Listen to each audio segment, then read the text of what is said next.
सर्वमंगल मांगल्ये शिवे सर्वार्थ साधिके शरणे त्र्यंबके गौरी नारायणी नमस्ते। नमस्कार, आप देख रहे हैं आज की खबरें। मैं नेहा द्विवेदी आपके साथ। शारदीय नवरात्रि के वो 9 दिन आ गए हैं जब पूरा भारत माँ दुर्गा की भक्ति में डूब जाता है। मंदिरों की घंटियां, घरों में कलश स्थापना, ढोल नगाड़ों की गूंज और भक्तों के चेहरों पर आस्था की चमक। नवरात्रि सिर्फ एक पर्व नहीं, बल्कि आत्मशुद्धि का उत्सव है। प्रधानमंत्री से लेकर देश का आम जन सभी इन व्रतों को रखता है और इन 9 दिनों की शुरुआत होती है माँ शैलपुत्री से। कौन है ये शैलपुत्री, जो इन्हें सबसे पहले पूजा जाता है, और क्या राज छिपा है इनके त्रिशूल और कमल के प्रतीक में? आज की इस यात्रा में हम सब जानेंगे, भक्ति से लेकर तात्विक रहस्य तक। नवरात्रि अश्विन मास के शुक्ल प्रतिपदा से शुरू होकर नवमी तक चलता है। हर दिन माँ दुर्गा के अलग अलग स्वरूपों की पूजा की जाती है। ये 9 स्वरूप न सिर्फ देवी की महिमा बताते हैं, बल्कि हमारे जीवन की 9 शक्तियों का प्रतीक भी है।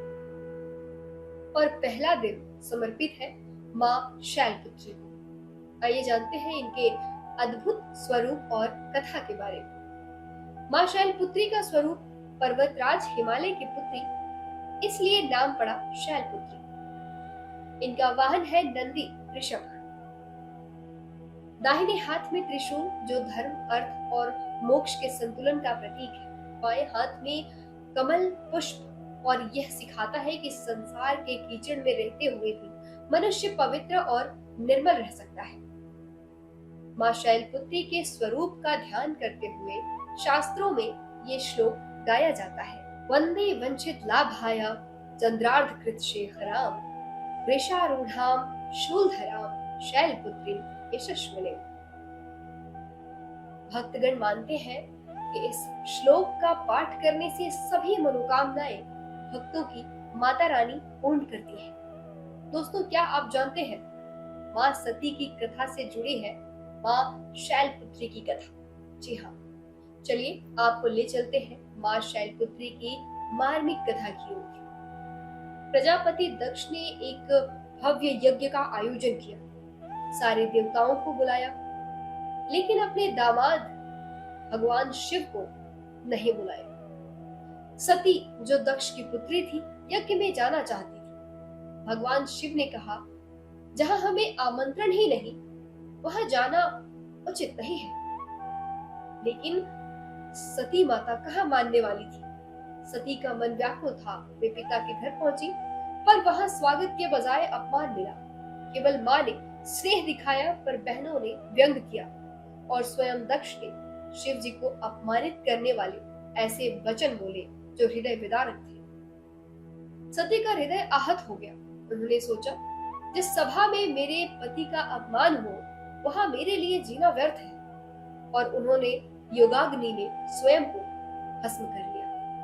भगवान शिव यह असहनीय दुख सह न सके। उन्होंने यज्ञ का विध्वंस कर दिया। क्रोधवश शिव ने दक्ष का सर धड़ से अलग कर दिया, परंतु बाद में वरदान देकर दक्ष के शरीर में बकरे का सर लगा दिया, और अगले जन्म में वही सती पर्वतराज हिमालय की पुत्री के रूप में जन्मी। माँ पार्वती के रूप में। माँ पार्वती ने ही देवताओं के अनुनय पर 9 रूप धारण किए। इन्हीं 9 रूपों में से ही माँ पार्वती ने जो पहला रूप लिया, वो ही कहलाता है माँ शैलपुत्री का रूप। तात्विक महत्व और चक्र। दोस्तों, माँ शैलपुत्री सिर्फ कहानी नहीं है, यह ऊर्जा का प्रतीक है। शरीर के 7 चक्रों में पहला है मूलाधार चक्र। यह चक्र हमारे सबकॉन्शियस माइंड यानी अचेतन मन से जुड़ा है। यही हमारे पिछले जन्मों के कर्म और अनुभव का भंडार है। अगर यह चक्र असंतुलित हो जाए तो व्यक्ति सुस्त, आलसी और वासनाओं में डूबा रहता है। लेकिन जब माँ शैलपुत्री की शक्ति सक्रिय होती है, तो वही मनुष्य स्थिर, जागरूक और ऊर्जावान बन जाता है। त्रिशूल का संदेश है धर्म, अर्थ और मोक्ष में संतुलन, और कमल का संदेश है संसार के कीचड़ में रहकर भी निर्मल बने रहना। माँ शैलपुत्री की साधना हमें सामान्य मनुष्य से महामानव बनने की शक्ति प्रदान करती है। अब देखिए, जौ बोने की परंपरा। दोस्तों, क्या आपको पता है, नवरात्रि से जुड़ी एक बहुत पुरातन प्रथा है।